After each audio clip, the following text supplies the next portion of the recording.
Leonardo da Vinci é um dos maiores nomes da história da arte, mas não para por aqui. Ele ainda era engenheiro, engenheiro militar, inventor, cientista, botânico, poeta, arquiteto e músico.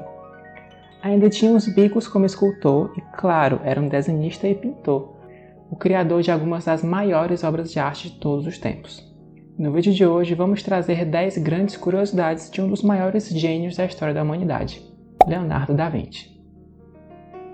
Leonardo era um filho ilegítimo, ou seja, ele foi gerado fora de um casamento.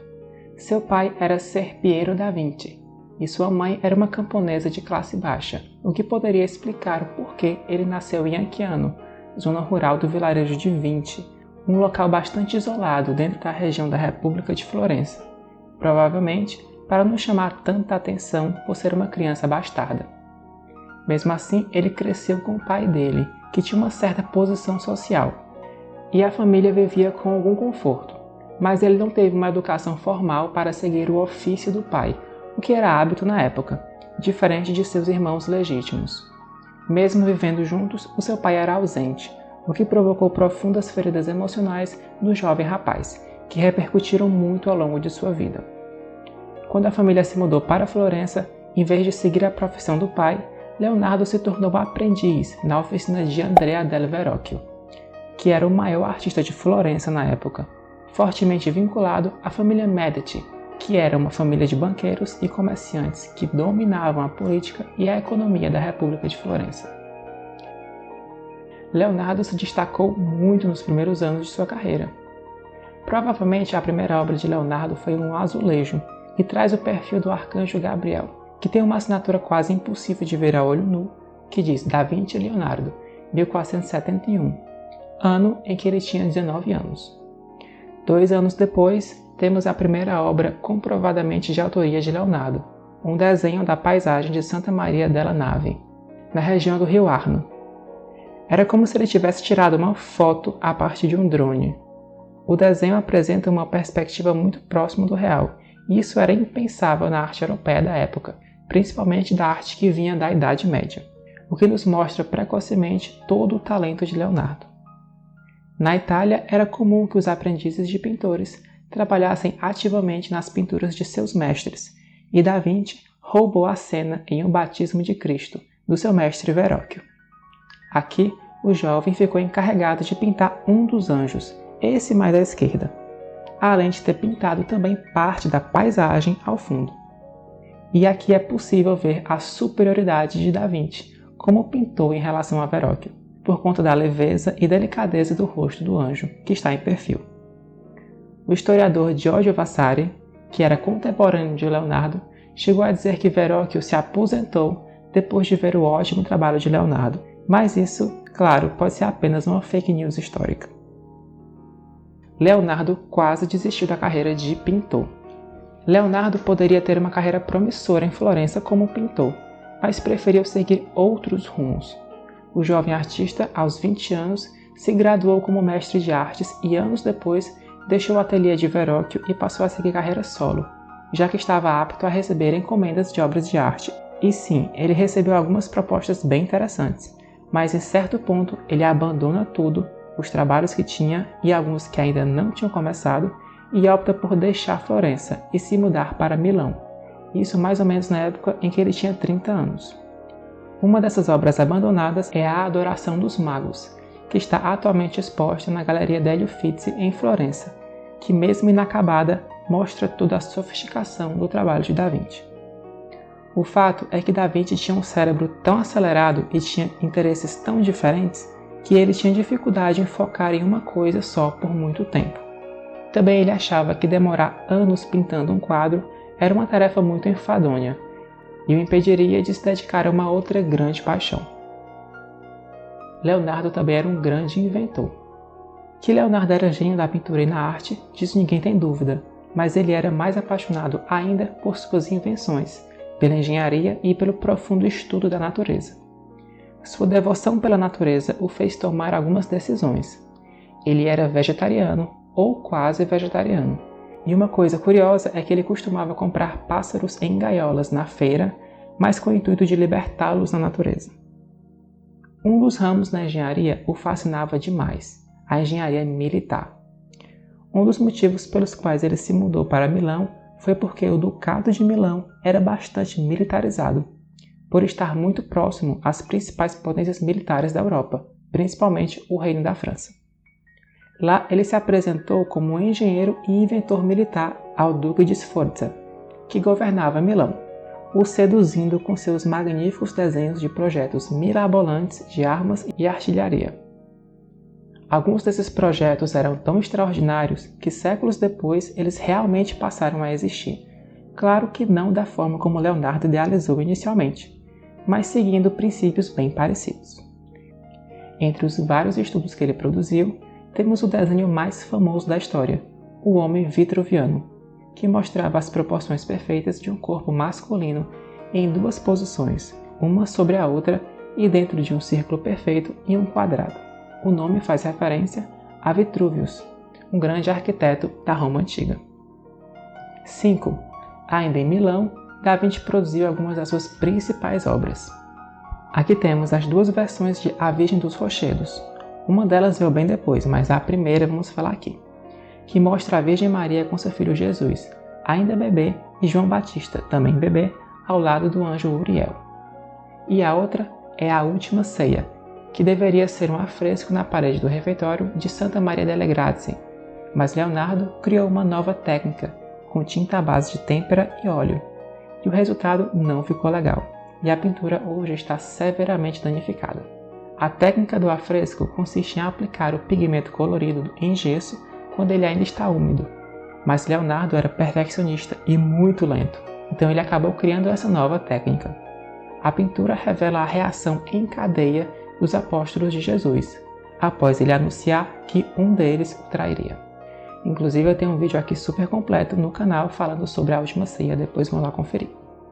Leonardo também trabalhou por mais de uma década na concepção de uma grande estátua equestre, em homenagem a Francesco Sforza, o fundador da dinastia Sforza que governava em Milão.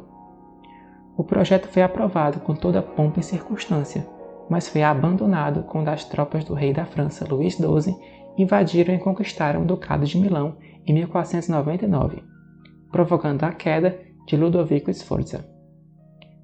Leonardo havia passado 17 anos em Milão e já estava com 47 anos de idade e agora estava desempregado. Muito se especula sobre a sexualidade de Leonardo. O fato é que a maior parte dos pesquisadores considera que ele era homossexual. Quando era um jovem de 24 anos, Leonardo da Vinci e mais alguns rapazes foram detidos pela justiça em Florença por acusações de sodomia, que era um crime punível com a morte ou o exílio. Pouco depois, eles foram liberados por falta de provas. De fato, não se tem registro de que Leonardo tenha tido um relacionamento heterossexual, apesar de ele ter feito diversos desenhos com estudos sobre a anatomia sexual feminina. Enquanto morava em Milão, Da Vinci tomou um jovem rapaz como aprendiz, Gian Giacomo Caprotti, que ele chamava de Salai, que quer dizer pequeno demônio, diabinho. E jovem mesmo, ele era apenas uma criança de 10 anos. Ao longo do tempo, quando ele se tornou mais velho, se especula realmente que eles tiveram um relacionamento amoroso, apesar da diferença de idade de quase 30 anos entre um e o outro. A rivalidade entre Da Vinci e Michelangelo. Em 1500, Da Vinci voltou para Florença, porque estava desempregado, depois que Milão foi invadida e dominada pelos franceses. Mas antes, ele perambulou por alguns locais, incluindo na Sereníssima República de Veneza, onde ele inclusive desenvolveu um estudo para a criação de equipamentos de mergulho, mais uma ideia muito à frente do seu tempo. Chegando em Florença, o grande Leonardo da Vinci voltou como um dos artistas mais famosos da Europa, uma verdadeira celebridade. Mas o cenário aqui havia mudado, e um rapaz bem jovem, cujo talento era tão lendário quanto o do próprio Leonardo, estava dominando a cena artística em Florença, Michelangelo Buonarroti, ou como entrou para a história simplesmente como Michelangelo. Ele era 23 anos mais novo que Leonardo e estava em plena ascensão, tendo acabado de retornar de Roma, onde se tornou famoso após concluir a Pietà. E eu também tenho um vídeo aqui no canal falando sobre essa obra. E sim, Leonardo e Michelangelo logo passaram a se detestar publicamente.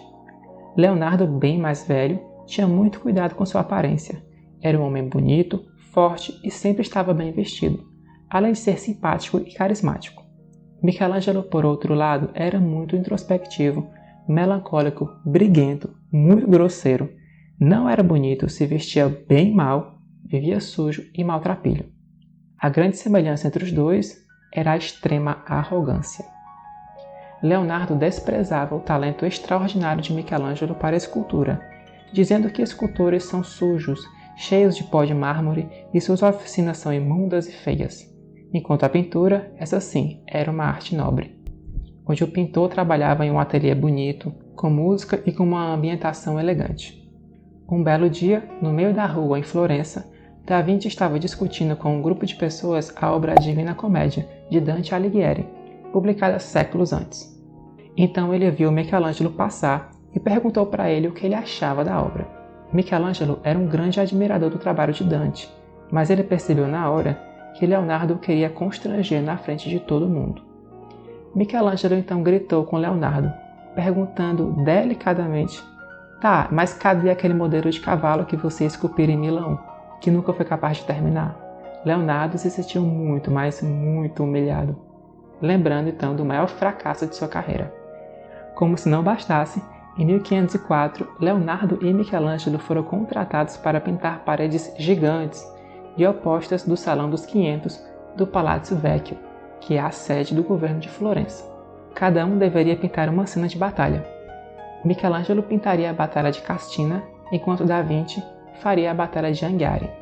Mas o que aconteceu? Eles iniciaram os esboços dos desenhos, mas ambos abandonaram o trabalho e foram se dedicar a outras coisas.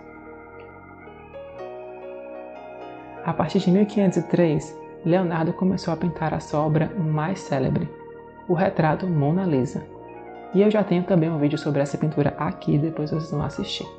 Se trata do retrato de Lisa Gherardini, esposa do mercador de tecidos Francesco del Giocondo, o que justifica ela ser conhecida na Itália como La Gioconda e na França como La Joconde. Aqui, o pintor atinge o ápice de sua técnica do esfumato, em que o artista cria um degradê com as pinceladas, dando um aspecto tridimensional aos elementos, especialmente no canto da boca e dos olhos, o que ajuda a criar todo o mistério. Por que ela está sorrindo? Por que ela aparenta seguir a pessoa com o olhar dela, não importa o ângulo que a pessoa olhe? E entre outros mistérios bem legais. Outra técnica aqui aperfeiçoada é o chiaroscuro, que é o uso de sombras gerados pelo contraste entre locais claros e escuros, o que transmite ainda mais realismo e tridimensionalidade.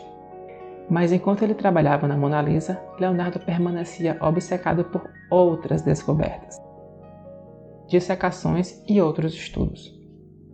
Mesmo com 50 anos, a mente curiosa e inquieta de Da Vinci não parava, e ele continuava a preencher páginas e mais páginas com diversos estudos, desenhos e projetos magníficos. O papel na época era bastante caro, e por isso ele preenchia tudo que podia, e muitas vezes as anotações não faziam sentido nenhum. Ele estava estudando o bater das asas de um pássaro e do nada aparecia uma lista de compras que ele tinha que fazer na feira. Além disso, ele geralmente escrevia da direita para a esquerda, ou seja, de trás para frente, pois ele era canhoto e ele acabaria manchando a folha com tinta se ele escrevesse do jeito normal, da esquerda para a direita. Leonardo passou a fazer dissecação de corpos humanos, descrevendo-os com bastante precisão, por meio de desenhos formidáveis. Músculos, tendões, ossos, órgãos, nada escapava do olhar curioso de Leonardo. E isso tudo feito de maneira escondida, com pouca iluminação e sem materiais de preservação dos corpos. O cheiro deveria ser tenebroso. O fim da jornada, a França. Leonardo trabalhou por um tempo em Roma e Milão. E em 1516, quando ele tinha 64 anos, ele foi convidado pelo rei Francisco I da França para se mudar e trabalhar no país. E ele foi junto com Salai, seu assistente, e outro aprendiz, Francesco Melzi, que era nativo de Milão e que ficou responsável por imortalizar a obra de Leonardo. Eles passaram a morar no castelo de Clos-Lucé, no Vale do Loire. Salai voltou para a Itália alguns anos depois, deixando Leonardo e Melzi e a Mona Lisa. que Leonardo nunca entregou para o homem que a encomendou e ficou com ela até o fim da sua vida, sempre dando mais algumas pinceladas na obra. Com a saúde se debilitando rapidamente, Leonardo faleceu em maio de 1519, deixando um legado imortal, como um dos maiores gênios de todos os tempos. Bom, hoje eu vou ficando por aqui. Se você gostou do vídeo, não se esqueça de curtir, de compartilhar e de se inscrever no canal. Até mais!